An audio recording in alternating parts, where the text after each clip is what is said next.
તો કેમ છો મિત્રો, આજના મિની વ્લોગની શરૂઆત કરી દીધી છે આપણે ચા ને થેપલાથી। અને મિત્રો હવારમાં આ શું કામ ચાલુ છે જોતા રહેજો છેલ્લે સુધી, બહુ મજા આવવાની। मेरे को तो ऐसा धक धक हो रहा है। જો મિત્રો તમને વસ્તુ બતાવો, અડદિયાનો લોટ, કાજુ બદામ ને અડદનો લોટ, હાર્ડવેર માવો હોતો ને છે, પણ હવે સમજી ગયા તમે શું બનાવવાનું। હા તો મિત્રો તમે બરોબર જ વિચાર્યું છે, અમારા ઘરે બનાવવાના છે અડદિયાને। ખબર છે તમને મોઢામાં પાણી આવે પણ થોડી વાર ખમો,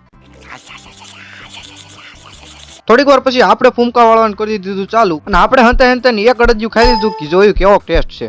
एहे रहा नहीं जाता। અને ત્યાર પછી મિત્રો અમે બધા અડદિયા વાળતા હતા, સીન જોવો તમે એકવાર। અને ફાઇનલી મિત્રો આપણા જથ્થાબંધ અડદિયા થઈ ગયા છે તૈયાર। જો 2 અશોક લેલન ભરાણા, એક મોટું આઈસર ભરાણું અને એક છોટા હાથી ભરાણું છે। ओ भाई मारो मुझे, मारो मारो मुझे, मारो मारो। અને હાંજે મિત્રો બિપિનભાઈ મારા પાસેથી YouTube નું પેલું પેમેન્ટ લઈ લીધું। झूठ बोलो, बार बार झूठ बोलो। અને છેલ્લે આપણે નાના નાના સબસ્ક્રાઇબર રામ રામ કરીને વ્લોગ નો એન્ડ કરી।